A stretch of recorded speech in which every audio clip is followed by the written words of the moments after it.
சாத்தானின் பொறாமை. Praise Lord. சினம் கொடியது, சீற்றம் பெருவெள்ளம் போன்றது.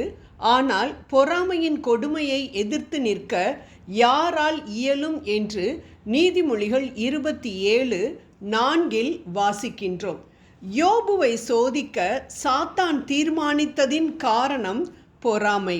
பெரும் செல்வந்தனாக ஆண்டவரிடமிருந்து அனைத்து ஆசீர்வாதங்களையும் பெற்ற யோபுவை பார்க்க சாத்தானுக்கு பொறாமை.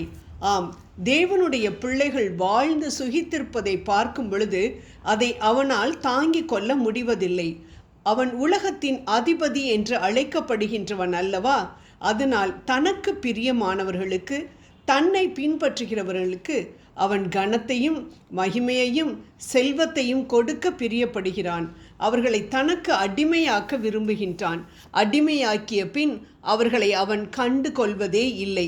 ஏனென்றால் அவர்கள் தன்னை விட்டு போக மாட்டார்கள் என்பது அவனுக்கு நன்றாக தெரியும்.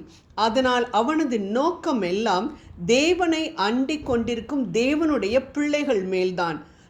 தான் உலகத்தின் அதிபதி.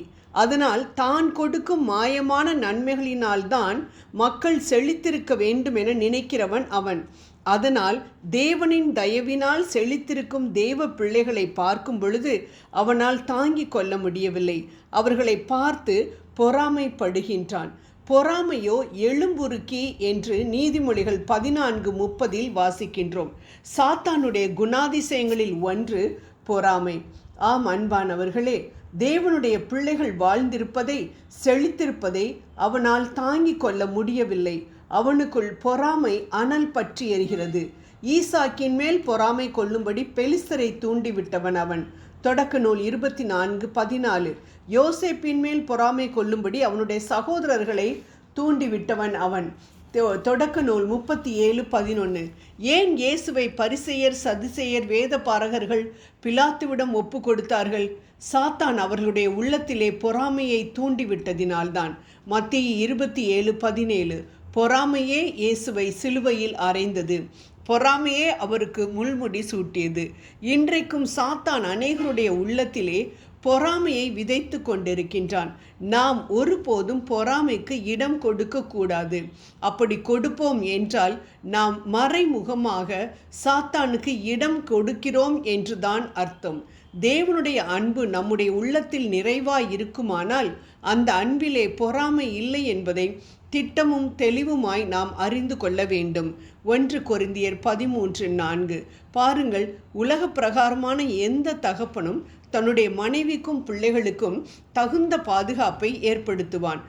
வீடு கட்டும் பொழுதே உறுதியான கதவு, ஜன்னல், பூட்டு வகைகளை எல்லாம் வைக்கின்றான். ஏன்? அவர்களை திருடனிருந்து அவர்களை காப்பாற்ற வேண்டும் என்பதற்காக. அப்படியானால் பரமபிதா தம்முடைய பிள்ளைகள் மேல் எவ்வளவு அக்கறையுள்ளவராய் இருக்கின்றார். எகிப்திலே இஸ்ரவேல் ஜனங்களை பாதுகாக்க பாஸ்கா ஆட்டுக்குட்டியின் இரத்தத்தினால் வேலி அடைத்திருந்தார். சங்கார தூதனால் உள்ளே நுழைய முடியவில்லை. இன்றைக்கும் நமக்கு அடைக்கலமாயிருக்க சுடரொளி பட்டயங்களை வைத்திருக்கிறார். அக்கினி மதிலாய் சூழ்ந்து கொள்ளுகிறார். 1000-10,000 தேவ தூதர்களை நமக்காக கட்டளையிட்டிருக்கின்றார்.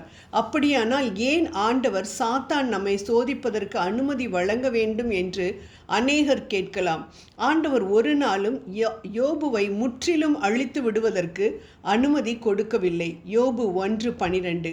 என் தாசன் உத்தமன். கடைசி வரையிலும் யோபு தன் உத்தமத்திலே நிலைத்திருப்பான். நீ எவ்வளவு சோதித்தாலும் அவன் என்னை மறுதலிக்க மாட்டான். ஏனென்றால் அவன் உத்தமன், எனக்கு பயந்தவன், பொல்லாப்புக்கு விலகுகிறவன். எந்த சோதனைகளையும் சவால்களையும் என் மகன் யோபு சந்தித்து அதிலே வெற்றி பெறுவான் என்ற நம்பிக்கையோடுதான் ஆண்டவர் சாத்தானுக்கு அனுமதி அளித்தார்.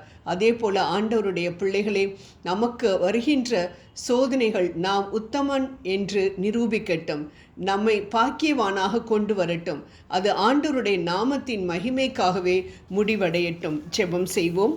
கோட்டையும் அரணுமான ஆண்டவரே, எங்களுக்கு வரக்கூடிய எல்லாவித சோதனைகளிலும் நாங்கள் வெற்றி பெற்று உமது பிள்ளைகள் என்று நிரூபிக்க தேவையான பலத்தை எங்களுக்கு தர உம்மை வேண்டுகிறோம். ஆமேன்.